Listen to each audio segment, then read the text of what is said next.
この前テレビのニュース見てて、市原市内の中学校で部活動中に、陸上部の子だったらしいんですけど、意識不明になってそのまま死んじゃった子がいたんです。僕らって今40手前ぐらいで、20代前半ぐらいで結婚して子供を持った子たちってちょうど中学生の子供を持つ父親母親なんですよね。その日中学の同級生とたまたま話してて、最近市原市内の中学校で子供が死んじゃったらしいねって部活中にそんな話してたら、ああ、すぐそこの中学だよっつって。僕らの地元の中学校だったんですよね。それで府警と学校がその事故の対応についてちょっと揉めてるらしい。テレビのニュースの報道がそんな内容だったんですよね。陸上部で走ってて、9月の半ば頃なんでまだ暑い時期ですわ。熱中症かなんかになっちゃったんでしょうね。ゲロ吐いちゃって。で、それを見た顧問が、その汚いのどうするんだって暴言吐いちゃったみたいで、それがやり玉に上がったみたいな話なんですよね。生徒はその後救急搬送されるんですけど、数日経って亡くなっちゃった、そんな事故だったんですね。そこの中学って3年ぐらい前ですけど、教員がわいせつ事件かな、準強制わいせつかなんかで捕まった事件があったんですよ。だから保護者と学校側でちょっと溝があった時期に起きた事故なんですよね。学校でその事故について説明会が開かれたみたいなんですけど、やっぱり府警はどうなってるんだと結構問い詰める場面もあったらしくて、モンスターペアレントみたいな人たちもしゃしゃり出てケンケンガクガクしたらしいんですよ。その友達曰く、子供を亡くしたご両親はさすがにちょっとね、やり場のない怒りや悲しみっていうのは出てくるし、しょうがないとは思うんだけど、教師責めてもしょうがないよね。そんな話になったんですよ。中学2年生ぐらいで体調悪かったら普通に休むって言うよねって。部活ごときで死ぬって意味わからんくないって。僕らなんかも覚えがあって夏の部活ってやっぱきつかったっすよ。僕ら剣道部だったんですけど、夏めっちゃきつくて。でもところどころ休んだり、体調悪かったらもう病院行くんで帰りますとか今日ちょっと体調悪いんで見学させてくださいとかって交渉できるわけじゃないですか、顧問なんて。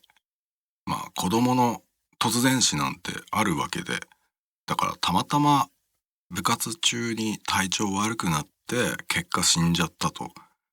で、それを父兄たちが騒いでると。学校の対応どうなってんだと。なんで顧問は気づかなかったんだとかね。その汚いって暴言なんなんだとか。ただ、モンスターペアレントの人たちってちょっとね、狂ってるから学校のせいに何でもするみたいな。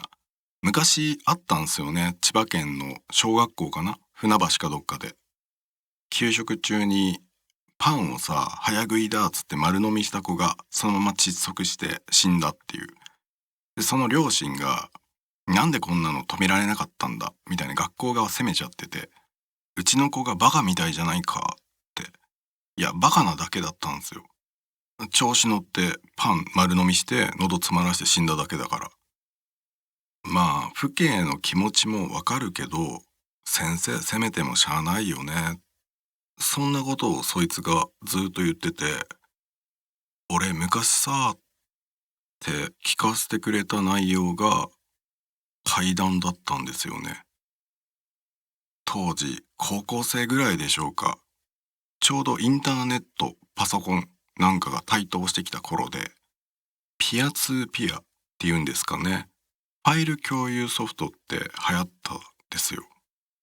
インターネットの醍醐味ってそこにあったよねって言っても過言じゃないぐらい便利で、僕なんかもお世話になりましたよ。当時は WinMX っていうソフトですね。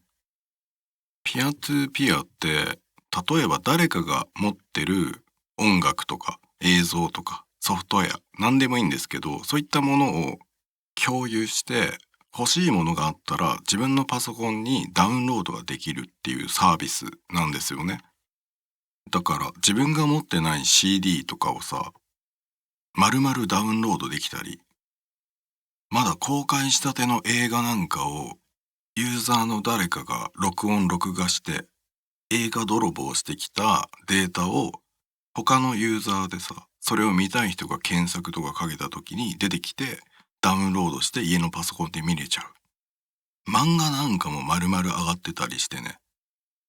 今みたいにサブスクで音楽が聴けたりとか Amazon プライムビデオ、そういったサービスがなかった頃の話です。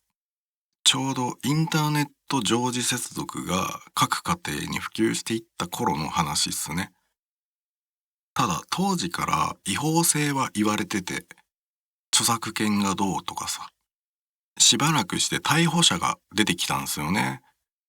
WinMX の場合は、誰がアップロードした、誰がダウンロードしたっていうのが追える形だったんで、サイバーなんちゃらかとかあったかわからないけど、とにかく逮捕者が出るようになってったんです。それだと使いづらいってことで、2チャンネルですね、掲示板。その中のスレッドで、匿名性を持たせたピアトゥーピアを作ろうっていうプロジェクトが立ち上がったんです。僕なんかは難しすぎてよくわかんなかったんですけど、うちの兄貴が木更津高専っていう高校に通ってたんで、ロボット工学なんかで使うコンピューター言語ですかね。プログラミングとか詳しかったんで、あのスレッドよく見てたの覚えてるんですよね。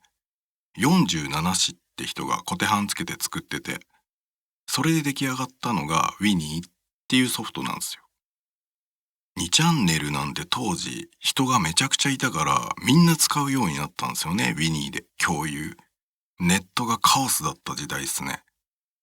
あの頃、プチエンジェル事件っていう児童売春ですね、デートクラブが犯人が自殺して発覚したっていう謎の事件が起きてて、そのデートクラブを利用していた顧客名簿みたいのがあって、それが上級国民だらけだったって言われてて、もみ消されたんですよね、最終的に。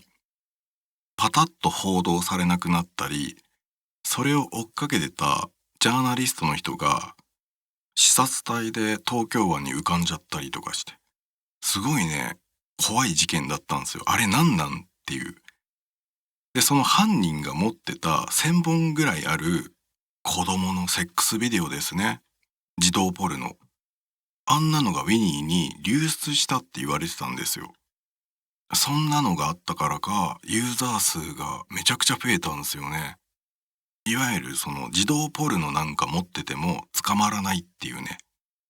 しばらくして、ウィニーの中にあるファイルの中にウイルスが仕込まれるようになって、金玉ウイルスって言ってさ、ユーザーのハードディスクの中に入ってるデータを全部ウィニー内にぶちまけるっていう、暴露ウイルスってやつが蔓延しだしたんですよ。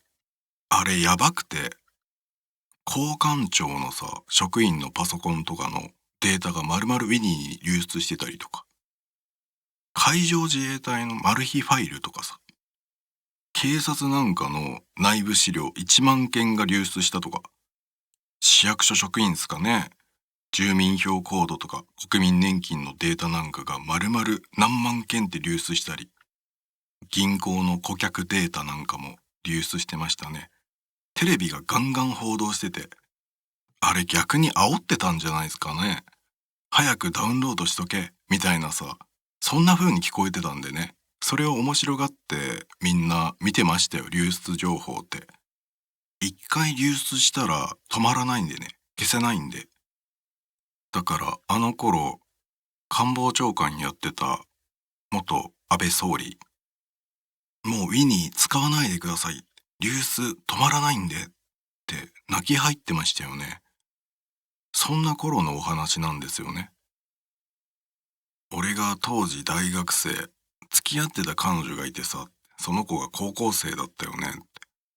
その頃、彼女の携帯に板電がめっちゃかかってくるんだよ。そう言うんです。そのいたずら電話の内容は全部無言電話なんだけど、でもね、番号が通知してあるんだよねって。全部同じ番号でさ、彼女も気持ち悪がってたけど、でもまあ、ほっといたんだよね。所詮無言電話だから。ある時、その板電かけてくる番号に、俺が携帯でかけてみたの。そしたら繋がってさ、年配の男性が出たんだよね。だから俺言ったんだよ。何番何番ってあるだろって、あれ俺の彼女の番号なんだけど、毎日のように無言電話かけてくるの何なのって。これどういうことだよ。そしたらその相手の人が、すいませんって。全然私気づかなかったですって。いや、これ私は息子の携帯なんですけど、って。すいません、今後ないようにしてみます。そんなこと言うんですって。あんた名前なんて言うんだよ。ほにゃららですって。じゃあ息子は何なんだよ。ほにゃららですって。息子を出せって言ったら、そのおじいさんみたいな人が、すいません、息子は亡くなってるんですって。亡くなった息子の携帯電話なんですって言うんですよ。で、それも板伝だと思ってるから、いたずらで言ってると思ってるから、てめえふざけんじゃねえぞと。お前がかけてんだろうと。いい加減にしろと。これ以上、板伝かけてくるようだったら警察とかに通報すっかんな。みたいな感じでガチャ切りしたんですって。そのことを彼女に、言うじゃないですか。電話したら、おじいさんみたいな年配の人が出たぞと。で、名前がなんちゃらだって教えた時に彼女が、って怖かったんですって。どうしたのって聞いたら、彼女の小学校の時の担任の先生らしいんだけど、ウィニーのさ、金玉ウイルスに感染したんだろうね。受け持った生徒のさ、個人情報なんかを、やっぱり流出させちゃった先生がいたんだよね。市原市の先生で。そいつが流出させたデータの中に、俺が当時付き合ってた彼女のデータなんかも入ってたんだってって。それは彼女も知ってて。で、その流出させたからか知らんけど、その担任、ある日、首つって死んだんだって。そう言うんだよ。だから、電話口に出た人ってお父さんなんだよね、きっとって。で、息子は死にましたっつってたから、死んだ担任から電話かかってきてたんだよ、あれ。名字がホニャララで全く同じ。そういえば、いたずら電話がかかってくるようになったのって、その担任が死んだって聞いたぐらいの頃からなんだよね。そんなこと言い出すから、もう怖くてさ、そのまま携帯ショップ行って番号変えてもらったんだけどね。だから先生とか責めてもしゃあねえよ。首つって死んじゃうぜ。そんな話を聞きましたね。